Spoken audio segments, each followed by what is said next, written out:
Bonsoir, chers amis de l'angoisse. Ah, Roméo, où es-tu, mon Roméo? Eh ben, je t'ai tué, envoyé dans le cachot, tel un condamné. Merde, Ninja, on a encore un espion qui est venu nous casser les couilles. J'espère qu'il va régler son compte à celui-là. Ma foi, il a une bonne tête. Sauf que j'ai l'impression qu'il a la tête un peu pendante. À croire qu'elle est partie un peu du corps. Bon, au moins la tombe sera plus petite. Le corps, elle était dans la rivière, c'est barré. Magnifique souris. Hein, mon petit gars?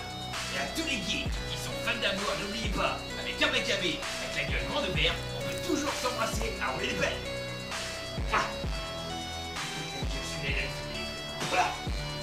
Allez. Ah.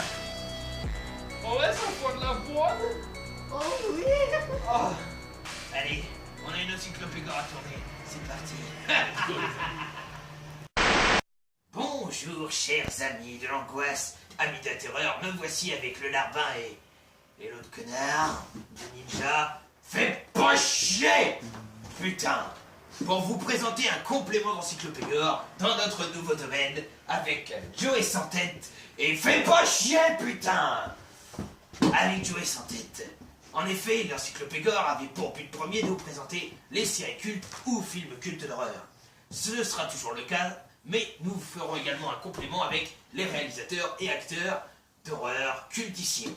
Et pour rendre hommage à quelqu'un qui nous a quitté le 30 août de l'an dernier, malheureusement, cette première édition du nouveau, entre guillemets, complément de l'encyclopédie sera sur Wes Craven. Wes Craven, né dans l'Ohio en 1939 si je ne m'amuse. Je connais un top ciné BD qui me reprendra forcément, après tout je le fais sans note. Hein. Notre bon cher Wes Craven était à l'époque un étudiant assez normal, on va dire, qui n'avait rien comme vocation d'horreur. Il voulait être pour le cinéma, mais pas pour le cinéma spécifique. Approche le courage, approche. Dégage, dégage. Va-t'en. Ah. Cette canne pénicilline est bien pratique. Donc, notre bon Wes Craven, avant d'être salement interrompu, est né dans l'Ohio en 1939. Il fait des études basiques, puis ensuite devient professeur dans la dramaturgie. De là, il excelle à peu près, se lance dans le cinéma et va se faire connaître pour son premier grand chef-d'œuvre, La dernière maison sur la gauche. Pardon, ça c'est le remake. Nous n'avons pas l'original, j'essaierai de le choper. Ce film possède une âme propre, d'une rare violence. Effectivement, il a été très très mal perçu et très bien perçu. Comme film excellentissime, mais pas adapté à tout le monde, avec des critiques assez diverses. Heureusement, vu le succès qu'il a eu, il pourra enchaîner avec la série que tout le monde connaît, la série des Griffes de la Nuit, la série qui fait peur, la série de Freddy Krueger. Freddy et les Griffes de Nuit. Quelques épisodes, pas loin de 7 épisodes en fait, plus le remake Jason contre Freddy. Donc ça fait un ensemble de 9 épisodes. Quelques épisodes, ils se foutent de la gueule. Cette série... Ouais, un peu, ouais. Oh, fermez vos gueules les deux, hein. Putain. Ça me cassait les couilles, lui. Faudrait peut-être passer le temps. Cette série cultissime va retentir et avoir un succès tout le temps que ça sera fait. Après, il enchaînera avec une autre série cultissime beaucoup plus récente, la série des Scream, avec notre légendaire Ghostface, qui comptera pas loin de 4 épisodes, sachant que le premier Scream aura été le film le plus rentable de toute sa carrière. De là, il enchaînera avec de nombreux films entre ces deux séries, à savoir Le sous-sol de la peur, Wishmaster, et également le célébrissime La colline à des yeux, dont il aura fait les 2 originaux et aura participé également aux 2 remakes. Comme je vous l'ai dit, après, il a voulu se lancer un peu dans la comédie. Paris je t'aime, dont je n'ai pas, et également Un vampire à Brooklyn, avec le légendaire Eddie Murphy. Donc voilà, l'humour, l'horreur un peu parodié.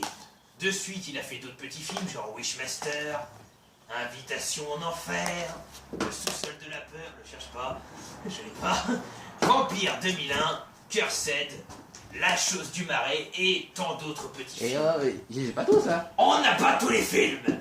J'improvise selon ce qu'on a. Et Shocker entre autres. Tu l'as pas aussi pour le gratter du couille. Chien. C'est la vie privée Maccabée. Heureusement, j'ai encore les couilles à me gratter. J'ai dit ça en direct, je l'admets. Donc, notre cher Wes Craven aura fait beaucoup de films. Il aura été à la fois réalisateur, producteur, même créateur et même interprète, et également acteur et monteur. Autant dire que ce père du cinéma aura touché absolument à tout. Tout en étant quelqu'un de jovial, toujours de bonne humeur dans ses petites interviews, il aura fait plaisir à de nombreux fans et aujourd'hui encore on y rend hommage. D'ailleurs, une filmographie de sa carrière est prévue à Paris en 2016 pour rendre hommage à ce grand nom du cinéma d'horreur.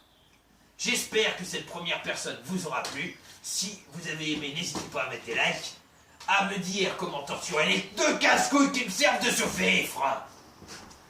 Et surtout, mettez des commentaires. Et abonnez-vous, évidemment. Toi ta gueule, le larbin. Et également, pour la prochaine fois, vous pourrez choisir entre 2 nouveaux réalisateurs. Soit Stephen King, soit John Carpenter. Laissez-nous vos avis. Celui qui aura été le plus choisi par le nombre du public sera dans la prochaine vidéo. De toute façon, les deux seront un jour ou l'autre dans la vidéo. Ils n'ont pas le choix de toute manière. Exactement. Des classiques de l'horreur.